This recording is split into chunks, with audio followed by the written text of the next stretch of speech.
हरिओम बच्चों, welcome to Gyanodaya विद्यालय। तो हम लोग इस वीडियो में देखने वाले हैं सिमुलतला 2023 एडमिशन के लिए जो पेपर हुआ था उसका साइंस और सोशल साइंस का हम लोग देखेंगे इसमें सॉल्यूशन। ठीक है, ये किसका है? तो ये सेट बी का सॉल्यूशन है, सेट बी का सॉल्यूशन है। ठीक है, बाकी सेट्स में ऑब्वियसली क्वेश्चन यही रहते हैं, बस आगे पीछे वो रहते हैं। ठीक है, तो चलिए शुरू करते हैं। तो पहला क्वेश्चन है, what is the chemical symbol of gold? Gold का केमिकल सिंबल क्या है? तो फर्स्ट ऑप्शन आपका सही है AU ऑरम। ठीक है, जो B है Mn उसको कहते हैं मैंगनीज को, Ag for silver and Mg for magnesium. ठीक है, चलिए अगला है ट्यूबवेल्स। ट्यूबवेल्स क्या होते हैं बच्चों? तो ट्यूबवेल्स होते हैं, आपने घरों में देखा होगा, ट्यूबवेल से पानी निकाला जाता है ना, पानी निकालने के लिए इस्तेमाल करते हैं। तो पानी की बात आ गई भाई तो इरिगेशन होगा, है ना। बाकी जो तीन हो गए डिगिंग, प्लोइंग एंड हार्वेस्टिंग, इनके लिए अलग अलग टूल्स होते हैं। ठीक है, अगला है which type of soil is high water holding capacity. देखिए वाटर होल्डिंग कैपेसिटी मतलब एक बार अगर आपने पानी दिया है मिट्टी में तो पानी को पकड़ के रखे, तुरंत उससे पानी उड़ न जाए, इवेपोरेट ना हो जाए। तो देखिए इसका राइट आंसर है हमारा clayey soil. Clayey soil is the best for water holding. Okay, now Sandy soil में बहुत सारे बच्चे कंफ्यूज हो सकते हैं। देखिए सैंडी सॉइल वाटर एब्जॉर्ब करेगी बट वो होल्ड करके नहीं रखेगी। ठीक है, तो इस बात का ध्यान रखिएगा। हमारा जो लोमी सॉइल है, loamy soil is good for good and very fertile. इसमें जो किसी भी सॉइल के जो तीन कंपोनेंट होते हैं, सैंड, सिल्ट एंड क्ले, ये बहुत ही इक्वल प्रोपोर्शन में, ऑलमोस्ट इक्वल प्रोपोर्शन में पाए जाते हैं और इसमें ऑर्गेनिक मैटर से काफी ज्यादा होता है, इसलिए ये सबसे ज्यादा फर्टाइल माने जाते हैं, है ना। चलिए नेक्स्ट है, earth rotates on its axis. Earth अपने एक्सिस पर किस डायरेक्शन में रोटेट कर रही है? ठीक है, तो इसका आंसर है फ्रॉम वेस्ट टू ईस्ट। अब देखिए इस बात को कैसे हम महसूस कर सकते हैं, कैसे इस बात को हम प्रूव कर सकते हैं। तो आप अगर आगे जा रहे हो, आप मान लो किसी गाड़ी पर बैठे हुए हो और आप जिस डायरेक्शन में जा रहे हो, आपको बाहर की जो भी चीजें हैं वो कैसी दिखती है? उसकी अपोजिट डायरेक्शन में जाते हुए, है ना। अगर आप इस डायरेक्शन में लेफ्ट टू राइट जा रहे हो तो आपको पेड़ पौधे जो भी लगेंगे कि राइट टू लेफ्ट जा रहे हैं, अपोजिट डायरेक्शन में जा रहे हैं, है ना। अब जस्ट इमेजिन कि आप अर्थ पर हो, हम लोग अर्थ पर हैं ऑब्वियसली, है ना। तो अर्थ से जो हम बाहर के सेलेस्टियल ऑब्जेक्ट्स को देख रहे हैं, स्पेस को, और स्पेस में सबसे ज्यादा ऑब्जर्वेबल क्या हम देखते हैं? अपने सन को देखते हैं, है ना। तो हमारा सन क्या दिखता है कि वो ईस्ट से वेस्ट की तरफ बढ़ता है ना, ईस्ट से वेस्ट की तरफ, ईस्ट से राइज करता है और वेस्ट में जाके सनसेट हो जाता है हमारा। ठीक है, तो वो ईस्ट टू वेस्ट आ रहा है, मतलब हम कैसे जा रहे होंगे? हम वेस्ट टू ईस्ट जा रहे होंगे। ठीक है, चलिए आगे बढ़ते हैं। तो नेक्स्ट सवाल है हमारा, iron is found in abundance in. Iron is found in abundance. इसके पहले भी कुछ सवाल है, wait a minute. Yes, the ore of silver. Silver का ओर, तो सिल्वर का ओर क्या है? तो देखते हैं ऑप्शन क्या क्या है। बॉक्साइट। बॉक्साइट किसका ओर है? एल्यूमिनियम का ओर है। ओके, एल्यूमिनियम का ओर है ये। हेमेटाइट। हेमेटाइट किसका ओर है? आयरन का, जिसको Fe लिखते हैं, फेरस, है ना। अर्जेंटाइट ये किसका ओर है? तो ये है हमारे सिल्वर का ओर, तो ये हमारा हो गया सही आंसर। सिनेबार किसका ओर है? सिनेबार जो है वो मरकरी का ओर है। नाउ एक और बहुत ही इंपॉर्टेंट चीज इसमें सीखने की है कि ओर क्या होता है। What is ore? देखिए ore is a mineral but all minerals are not ore. अब कैसे समझेंगे इस बात को? देखिए जिस मिनरल से हम इकोनॉमिकली किसी एलिमेंट को एक्सट्रैक्ट कर पाए, इकोनॉमिकली फिजिबली उसको हमको एक्सट्रैक्ट करना आसान हो और हम ठीक ठाक पैसे में उसको एक्सट्रैक्ट कर सकते हैं, तो उस मिनरल को हम कहेंगे कि ये ओर है। ओके, चलिए आगे बढ़ते हैं। Iron is found in abundance. Iron is found in abundance in. Iron किसमें ज्यादा पाया जाता है? तो देखिए पहला ऑप्शन है milk. Milk is good source. Milk को कहते हैं कंप्लीट फूड भी कहा जाता है क्योंकि इसमें प्रोटीन, कैल्शियम, विटामिन वगैरह बहुत अच्छे पाए जाते हैं, है ना। फ्रूट्स मेनली हम लोग खाते हैं विटामिन के लिए, है ना। इसमें बहुत सारे विटामिन और बहुत सारे मिनरल्स भी मिलते हैं। ठीक है, egg is good source of protein. देखते हैं जिम वाले लोग एग बहुत सारा खाते हैं, है ना। And green vegetables are good source of iron in given options. Okay, green vegetables सबसे अच्छे ऑप्शंस हैं जिनमें आयरन सबसे ज्यादा मात्रा में पाया जाता है और इनमें और भी विटामिन और अदर मिनरल्स भी पाए जाते हैं। ठीक है, now methane, chemical formula of methane. ठीक है, मीथेन बहुत ही फेमस फ्यूल है ये। Chemical formula of methane. Methane का केमिकल फार्मूला क्या होता है? देखते हैं ऑप्शन NH3। NH3 क्या है? NH3 is ammonia. Okay, it is ammonia. NH4 क्या है? ये अमोनियम होता है। ठीक है, ये अमोनियम होता है, आयन की तरह काम करता है, ये अमोनियम है। C2H6 क्या है? ये ईथेन। मीथेन का बड़ा भाई ईथेन, तो हमारा राइट आंसर हो गया डी, मीथेन, है ना। ये उसी के ग्रुप का है, अल्केन ग्रुप का कहते हैं इसको। ऑर्गेनिक कंपाउंड्स में हम लोग पढ़ेंगे इसको आगे के क्लासेस में।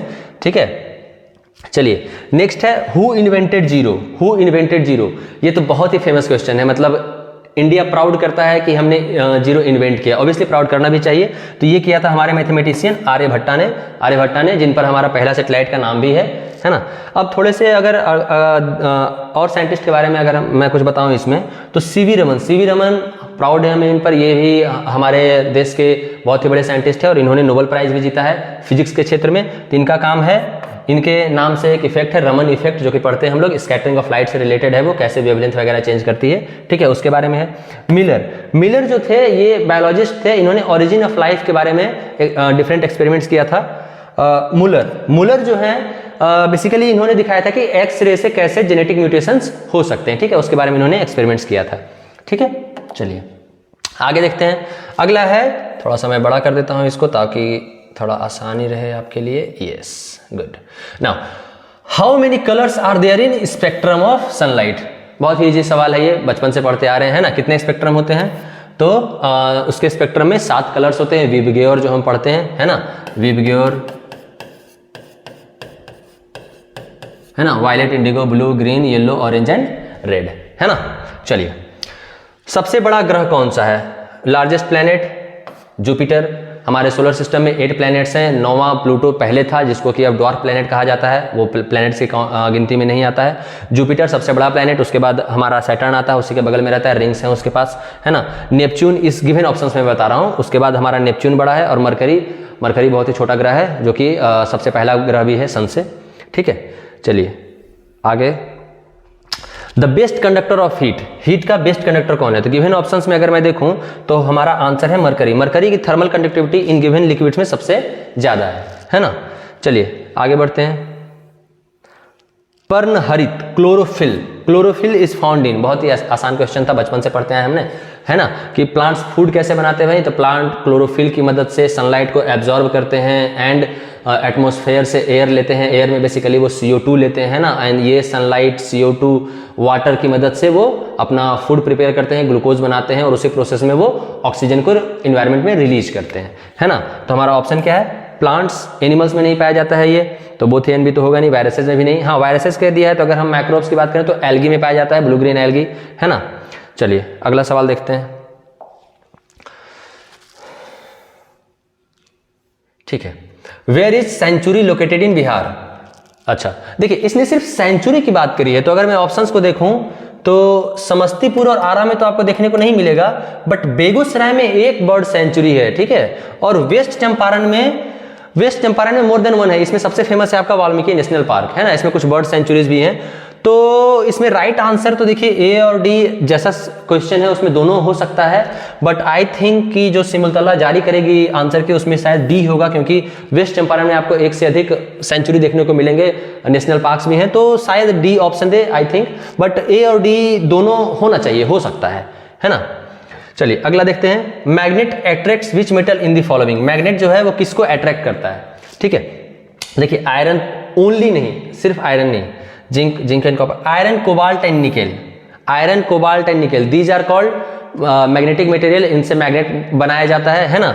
और अगर हम बात करें, ये सवाल सोचने वाली चीज है, आप लोग इसका जवाब कमेंट में जरूर दीजिएगा कि आखिर कोई चीज मैग्नेटिक होती है, कोई चीज मैग्नेटिक नहीं होती है, why, what is the reason behind magnetism of any element, है ना। इसका जवाब आप लोग सोचिएगा, पढ़िएगा और कमेंट बॉक्स में मुझे लिखिएगा, इंतजार करूंगा मैं। चलिए नेक्स्ट है, विच natural colour is obtained from turmeric से कौन सा नेचुरल कलर मिलता है? तो टर्मरिक का कलर येलो है ना, इससे हम लोग येलो कलर निकालते हैं, जो कि फूड वगैरह में इस्तेमाल किया जाता है, फूड कलर, ठीक है। Next, weight of an object would be maximum in which medium? किस मीडियम में वेट जो है वो मैक्सिमम होगा? देखिए वेट जो होता है, अगर मैं इन चारों ऑप्शंस की बात करूं तो जो हम लोग का वेट होता है ना, वो कैसे हम लोग मेजर करते हैं? अगर इस बात को हम लोग अच्छे से ऑब्जर्व करें तो वेट होता है हमारा ग्रेविटेशनल पुल, जिसको हम mg से लिखते हैं ना। अगर कोई ऑब्जेक्ट है, थोड़ा सा मैं बताता हूँ, ज़्यादा डिस्कस नहीं करेंगे हम लोग, थोड़ा सा, अगर कोई ऑब्जेक्ट है तो उसके नीचे हमेशा ग्रेविटी लगेगी, ग्रेविटेशनल पुल लगेगा अर्थ का, है ना। तो ये हम लोग लिखते हैं उसका वेट फोर्स, ये होता है हमारा वेट फोर्स mg होता है, where m is its mass, और मास चेंज नहीं होता है ना, and g is the acceleration due to gravity. Now अगर वो किसी भी टाइप के फ्लूइड में है तो उस पर एक अपवर्ड फोर्स लगता है, जिसको कहते हैं हम लोग बयाउंट फोर्स, है ना, जिसको कहते हैं हम लोग बयाउंट फोर्स, ठीक है, ये अपवर्ड फोर्स लगता है। तो जो नेट वेट आता है किसी ऑब्जेक्ट का किसी फ्लूइड में, वो आता है mg minus buoyant force, mg minus buoyant force, है ना, mg माइनस बॉयंट फोर्स। अब ये अगर हम सबकी बात करें तो वैक्यूम का मतलब वहां कुछ है नहीं, है ना, तो ऑब्वियसली यहाँ पर बॉयंट फोर्स होगा नहीं, तो सबसे ज्यादा वेट हम यहीं पर ऑब्जर्व करेंगे, ठीक है। बाकी सब कुछ ना कुछ बॉयंट फोर्स लगा सकते हैं, है ना, लगाएंगे तो वहां पर वेट वैक्यूम के कंपेयर में कम होगा, ठीक है। चलिए नेक्स्ट क्वेश्चन हम लोग देखते हैं।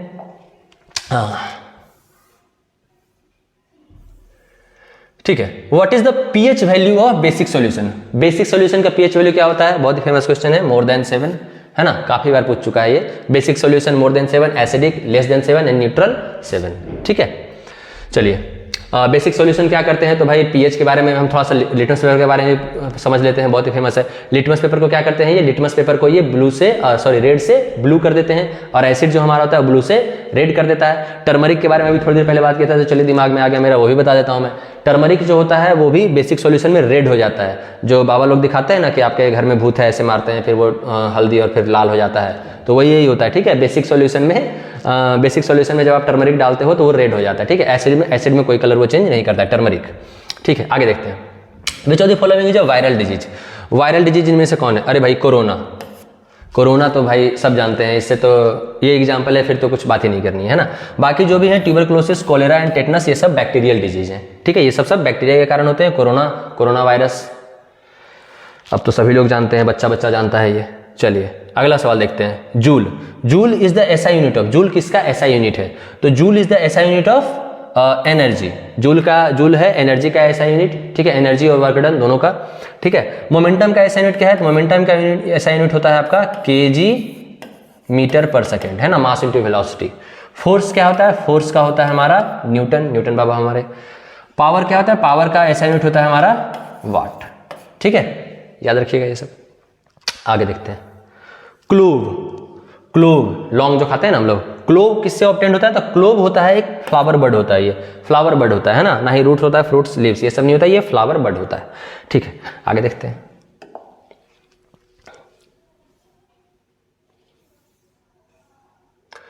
Who discovered radium? रेडियम की खोज किसने करी है भाई? तो क्रिक जो है ना, इन्होंने बातें करी थी मेनली डीएनए के बारे में, ठीक है। डीएनए के बारे में इन्होंने बात करी थी। क्रिक, वाटसन दोनों ने मिलकर डीएनए का जो हेलिक्स होता है उसके बारे में दुनिया को बताया था, ठीक है। Madam Curie is the right answer. Madam Curie वो है जिन्होंने पहली बार रेडियम को खोजा था, ठीक है। Radium is a radio active material, और उनके कारण मैडम क्यूरी को काफ़ी क्योंकि ये रेडियो एक्टिविटी का शिकार हुई थी, जो रेडिएशंस होते हैं उनका शिकार हुई थी, तो ये बाद में इनकी डेथ भी हो गई थी, ठीक है। मिलर के बारे में अभी हम लोग पहले ही देख चुके हैं, ठीक है, कि ये भी एक बायोलॉजिस्ट है जिन्होंने ओरिजिन ऑफ लाइफ के बारे में बताया था, ठीक है। अर्थ डे किस दिन सेलिब्रेट करते हैं? तो ये तो अपना एक स्टैटिक क्वेश्चन हो गया, 22 अप्रैल को, ठीक है। नहीं, रिप्रोडक्टिव पार्ट्स ऑफ फ्लावर के रिप्रोडक्टिव पार्ट्स क्या है? ऑप्शंस क्या क्या है भाई? कोरोला, कैलिक्स, ओके, ठीक है। इसमें ना वर्ड्स के बारे में बात किया गया, फ्लावर्स के, ओके, फ्लावर्स के वर्ड्स के बारे में बात करेंगे। देखिए 4 वर्ड्स होते हैं फ्लावर्स के, ठीक है। अगर मैं उड़हुल फूल की बात करूं, ठीक है, हिबिस्कस फ्लावर की बात करूं, तो देखिए उसमें ना फर्स्ट वर्ड जो आउटर वर्ड होता है, ठीक है, वो आप देखेंगे ये फूल, मैं थोड़ी, ठीक है, मेरी ड्राइंग पर मत जाइएगा, ठीक है। चलो कुछ भी बना दिया मैंने। यहाँ पर ये जो पत्ता रहता है, आउटर जो लीफ होते हैं ना, ये होते हैं फर्स्ट वर्ड, है ना। उसके बाद ये जो लाल और पिंक कलर का जो फूल दिखता है उसको कहते हैं second word. Third and fourth word जो होते हैं वो होते हैं हमारे रिप्रोडक्टिव ऑर्गन्स, और उनमें थर्ड वर्ड में आता है स्टेमेन और फोर्थ में आता है कार्पेल, है ना। First and second are corolla and calyx, okay, and third and fourth are stamen and carpel, और यही है reproductive organs of reproductive parts of flower. Stamen होते हैं हमारे male reproductive part, and carpel के अंदर होता है फीमेल रिप्रोडक्टिव पार्ट, ओके, ठीक है। इसके अंदर पिस्टिल पाया जाता है, ठीक है। चलिए आगे बढ़ते हैं। Cinnabar is an ore of, cinnabar किसका ओर है? एक और ओर का क्वेश्चन आ गया, है ना। तो सिनेबार किसका ओर है? तो सिनेबार होता है, अभी बताया था हम थोड़ी देर पहले, HGS, है ना। सिनेबार होता है HGS, Hg मतलब मरकरी, तो ये मरकरी का ओर है, ठीक है। अगेन आयरन का ओर मैग्नेटाइट, हेमेटाइट, जिंक, लेड का ओर होता है गैलेना, जिंक का होता है कैलेमाइन, ठीक है। चलिए आगे बढ़ते हैं। What is needed for seed germination, seed germination के लिए क्या चाहिए, तो सीड को बड़ा होने के लिए क्या चाहिए, एयर चाहिए, वाटर चाहिए, सनलाइट चाहिए, है ना। तो एयर, वाटर, टेम्परेचर, टेम्परेचर हमें सनलाइट से मिलता है ना, तो हमारा राइट आंसर हो गया ऑल ऑफ दीज, ठीक है। आगे बढ़ते हैं। चलिए यहां पर साइंस वाला सेक्शन समाप्त हुआ था, तो साइंस के क्वेश्चंस भी ठीक थे, बढ़िया थे। अगले पिछले सालों की तरह, पिछले सालों से मैं कहूंगा कि एक दो क्वेश्चन ठीक थे, ठीक है। बाकी आगे देखते हैं सोशल साइंस का पेपर कैसा है हमारा, ठीक है। सोशल साइंस के पेपर को थोड़ा सा फास्टली करेंगे हम लोग, ठीक है। इनमें से कौन सा, विच of the following is largest T producer, तो इसमें आसाम है। आसाम जो होता है, ये आसाम अभी हमारे देश में सबसे ज्यादा टी प्रोड्यूस करने वाला स्टेट है, ठीक है। Which is the highest civilian award of India, highest civilian award कौन सा है इंडिया का, तो वो है हमारा भारत रत्न, ठीक है। बाकी है पद्म भूषण, पद्म विभूषण, पद्म भूषण एंड देन पद्मश्री, ठीक है, अगर हम आगे से पीछे की तरफ बढ़े तो, ठीक है। अगला which is the oldest mountain range of India, तो ये है हमारा अरावली, हिमालय से कंफ्यूज नहीं करना है ना। Aravalli is the oldest mountain range of India, ठीक है। एशिया का सबसे बड़ा पशु मेला कहाँ जो होता है, ये तो हमारा बिहार गर्व करता है इस पर, सोनपुर का मेला है ना, ठीक है। आगे बढ़ते हैं। थोड़ा छोटा कर लेता हूं मैं,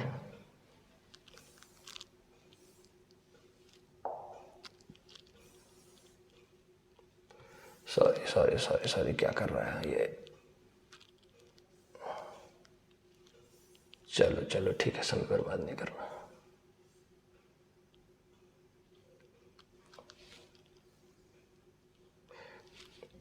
चलिए ठीक है। In which script are the visually impaired children taught, बच्चों जो थोड़े नेत्रहीन बच्चे होते हैं उनको किस लिपि से पढ़ाई जाती है, तो वो है हमारी ब्रेल स्क्रिप्ट, है ना। ब्रेल स्क्रिप्ट का इस्तेमाल करते हैं। ब्रेल स्क्रिप्ट में क्या होता है, तो डॉट्स होते हैं और इन्हीं डॉट्स को अलग अलग तरीके से अरेंज किया जाता है और उसके हिसाब से बच्चे पढ़ते हैं कि ABCD क्या है, ठीक है। बाकी स्क्रिप्ट, रोमन स्क्रिप्ट हम लोग इस्तेमाल किए ही हैं, है ना। रोमन स्क्रिप्ट, रोमन में 1 को कैसे लिखते हैं, तो ऐसे लिखते हैं, 2 ऐसे लिखते हैं, ठीक है। तो इसी तरह के हैं। चलिए आगे देखते हैं। Which state is called the Switzerland of India, now इसमें ऑप्शन क्या क्या है, again this is little bit controversial question, ठीक है। कंट्रोवर्शियल नहीं, मतलब मैं इसके 2 आंसर देना चाहूंगा, जम्मू कश्मीर एंड हिमाचल प्रदेश, ठीक है। जम्मू कश्मीर एंड हिमाचल प्रदेश। अब देखना ये होगा कि सैव जो है वो किसका, कौन सा आंसर की निकालती है, ठीक है। क्योंकि कहीं बार आप जगह पढ़िएगा तो कहीं जगह आपको हिमाचल प्रदेश का किजौर जो जगह है उससे माना जाएगा कि ये स्विट्जरलैंड ऑफ इंडिया कहा जाता है। जम्मू कश्मीर को हम पढ़ते आए हैं हेवन ऑफ इंडिया और mini Switzerland of India, Jammu Kashmir को भी कहते हैं, तो ठीक है। तो देखते हैं कि क्या इसका आंसर की सैव निकालती है, ठीक है। नाउ नेक्स्ट क्वेश्चन है, which is the oldest Republic of the world, दुनिया का सबसे ओल्डेस्ट रिपब्लिक क्या है, तो ये अगेन हमारा बिहार में वैशाली जो पाया जाता है उसको सबसे ओल्डेस्ट रिपब्लिक माना जाता है पूरी दुनिया का, है ना। अगला कौन है, who was the first ruler of Mauryan dynasty, Mauryan dynasty का पहले रूलर कौन थे, तो चंद्रगुप्त मौर्य, जिन्होंने चाणक्य के साथ मिलकर के मौर्यन डायनेस्टी की स्थापना की थी धनानंद के बाद, है ना, नंद डायनेस्टी के बाद। चलिए अगला देखते हैं। विधानसभा में कितने निर्वाचित सदस्य होते हैं, तो ये है इसका answer 243। Next, which of the following mahajanapada was not in Bihar, इसमें से बिहार में कौन सा नहीं है, तो बिहार में हमारा अवंती नहीं है ना। चलिए आगे देखते हैं। In which season is the paddy cultivated, paddy किसमें कल्टिवेट किया जाता है, तो आपको पता है जब बारिश का मौसम होता है, बारिश खूब सारी होती है तो हम लोग धान लगाते हैं, क्योंकि धान को पानी बहुत ज़्यादा चाहिए होता है ना। तो हमारा हो गया मानसून सीजन, ठीक है। अगला देखते हैं। The Patna airport is named after Jayaprakash Narayan international airport, है ना। चलिए आगे देखते हैं। मौसम में परिवर्तन का क्या कारण है, मौसम में परिवर्तन का क्या कारण है, तो मौसम में परिवर्तन का क्या कारण है। अब देखिए इसको सोचते हैं कि मौसम तो बदलता रहता है ना, कभी गर्मी कभी ठंडा कभी बरसात, तो रोटेशन ऑफ द अर्थ, अब रोटेशन ऑफ द अर्थ तो हर 24 आवर्स में रोटेट करती है, तो ऐसा तो नहीं होता है कि हर 24 घंटे में ही हमारा मौसम बदल जाता है, ऐसा नहीं होता है। मौसम बदलता है, थोड़ा समय लगता है, गर्मी है तो कुछ दिन तक गर्मी रहेगा, कुछ दिन तक ठंडा रहेगा, है ना। तो रोटेशन ऑफ द अर्थ तो नहीं होना चाहिए। रोटेशन ऑफ द सन, नहीं, ये भी नहीं चलेगा। Revolution of the earth around the sun, this is the right answer. Revolution of the earth around the sun, ये हमारा सही जवाब है ना। जस्ट ए मिनट, ठीक है, क्योंकि अब आगे बढ़ते हैं। Where is Valmiki national park, Valmiki national park अभी हमने थोड़ा देर पहले डिस्कशन भी किया था कि ये कहाँ पर है, वेस्ट चंपारण में है ना। Next, where had Gandhi ji first experimented satyagraha in India. Satyagraha Gandhi ji ने सबसे पहले कहां पर शुरू किया था? तो वो हमारे चंपारण डिस्ट्रिक्ट से शुरू किया था, है ना, किसानों के साथ मिलकर के। ठीक है। A land mass surrounded by sea on 3 side, 3 तरफ से जो लैंड मास सराउंडेड होता है उसे हम कहते हैं, सी से सराउंडेड होता है उसे कहते हैं पेनिनसुला, चारों तरफ से वो आइलैंड बन जाता है ना। ठीक है। कोस्ट क्या होता है? कोस्ट होता है सी के किनारे वाली जगह। चलिए आगे देखते हैं। डेक्कन प्लेटू, डेक्कन प्लेटू कहाँ है? तो डेक्कन प्लेटू हमारे इंडिया में है, और डेक्कन प्लेटू का रीजन क्या कहता है? तो महाराष्ट्र वाला जो प्लेन होता है उसे हम कहते हैं डेक्कन प्लेटू। ठीक है। बिहार का लोक नृत्य क्या है? बिहार का लोक नृत्य इनमें से कौन सा है? तो झिझिया है। ठीक है। तमाशा की बात करें तो तमाशा क्या है? तमाशा मराठी थिएटर्स वगैरह में महाराष्ट्र में किया जाता है। कथक ये हमारे नॉर्थ साइड का है, यूपी का बेसिकली कहा जाता है इसको। छऊ, छऊ झारखंड का है। ठीक है। आगे देखते हैं। The earth rotates from, earth rotates from, same question, science वाला रिपीटेड। बताइए, क्वेश्चन भी नया नहीं बना पाए, बढ़िया बात है स्टूडेंट्स के लिए बढ़िया ही बात है और खराब ही बात है। अगर किसी को वो क्वेश्चन नहीं आएगा तो वो बेचारे के 2 क्वेश्चन गलत हो जाएगा। चलिए, तो हमारा ऑप्शन हो गया अगेन वेस्ट टू ईस्ट। ठीक है। Which of the following is a non renewable source? Non renewable and renewable source. Renewable source क्या होता है? रिन्यूएबल सोर्स वो होते हैं जो खुद ब खुद ही नेचर के द्वारा ही रिन्यू होते जाएं, नए होते जाएं, और जो जिनको कहा जाता है कि ये ना एग्जॉस्ट नहीं होंगे, है ना। तो और रिन्यूएबल सोर्स क्या होता है? नॉन रिन्यूएबल सोर्स क्या होता है? नॉन रिन्यूएबल सोर्स वो होते हैं जो कि नेचर के द्वारा अपने आप ही नहीं बनेंगे but they will take a long time, बहुत ही लंबा समय लगेगा। जैसे कि हमारे फॉसिल फ्यूल्स जो हो गए, जो भी मिनरल्स बेस्ड जो हमारे पास रिसोर्सेज हैं, वो सब क्या है? नॉन रिन्यूएबल सोर्स हैं, because they are not replenished in a time such a way, in such a way that we can use it efficiently, है ना। अब जैसे अब हमारा कोयला है भाई, 1000 साल बाद फिर से वो बनेगा, तो 1000 साल तक तो हम रहेंगे नहीं, या कहीं हमारी प्रजाति का पता नहीं क्या होगा उस समय तक। ठीक है। तो इसीलिए उनको नॉन रिन्यूएबल सोर्स कहा जाता है ना। तो इसमें नॉन रिन्यूएबल सोर्स क्या है? तो एयर नहीं, एयर तो हमारे पास 24 आवर्स रहता है, रिप्लेनिश होता रहता है। सोलर एनर्जी बिल्कुल नहीं, वाटर बिल्कुल नहीं, these are all renewable sources. तो मिनरल हमारा हो गया नॉन रिन्यूएबल सोर्स, है ना। सिक्किम की राजधानी, चलिए सिक्किम की राजधानी, कैपिटल ऑफ सिक्किम, सिक्किम का गैंगटोक। ठीक है। चलिए, नागालैंड का कोहिमा, इम्फाल मणिपुर का, दार्जिलिंग तो वेस्ट बंगाल का एक डिस्ट्रिक्ट है। चलिए, which planet is known as earth twin planet? Earth twin planet किसे कहा जाता है? तो वो है हमारा वीनस। वीनस को कहा जाता है अर्थ का ट्विन प्लैनेट। मार्स से कंफ्यूज नहीं कीजिए, क्योंकि आजकल हम लोग मार्स में ज़्यादा इंटरेस्टेड हैं, तो ऐसा नहीं है कि अर्थ का ट्विन मार्स है, नो, वीनस को कहा जाता है। ठीक है। Map showing distribution of forest, distribution of forest जिस मैप पर दिखाया उसको क्या कहते हैं? उसको कहते हैं थीमेटिक मैप, है ना, थीमेटिक मैप। फिजिकल मैप क्या होता है? फिजिकल मैप में बेसिकली आपको किसी भी रीजन के फीचर्स के बारे में बताया जाता है कि वहाँ पर माउंटेन्स कैसे हैं, रिवर्स कैसी हैं, उन सब चीज़ों के बारे में। पॉलिटिकल मैप बेसिकली आपको बताया कि उसकी बाउंड्रीज क्या क्या है ना, पॉलिटिकल बाउंड्रीज क्या क्या है, डिफरेंट स्टेट्स वगैरह, ये सब आपको दिखाए जाएंगे। ठीक है। अगले क्वेश्चन की तरफ आते हैं। तो अगला क्वेश्चन क्या है? What is the minimum age required to be the president of India? President बनने के लिए मिनिमम क्या एज चाहिए? तो वो है 35 ईयर्स। 35 ईयर्स होने के बाद ही आप एलिजिबल होते हैं कि आप हमारे भारत के राष्ट्रपति बन सकते हैं, अगर आप चुने जाते हैं तो। ठीक है। अगला क्वेश्चन है, महात्मा बुद्ध को ज्ञान की प्राप्ति कहाँ हुई? तो वो हमारे बोधगया में हुई है। बोधगया बिहार का one of the most visited tourist place है। ठीक है। चलिए, यहाँ पर हमारा साइंस और एसएसटी का क्वेश्चन खत्म होता है। ठीक है। बाकी जो बचा हमारा हिंदी और इंग्लिश का, वो हम लोग एक सेपरेट वीडियो में लेकर के आएंगे। ठीक है। तो मिलते हैं हम लोग अगले वीडियो में, तब तक के लिए बहुत बहुत शुक्रिया, और सब्सक्राइब करना मत भूलिएगा। Thank you.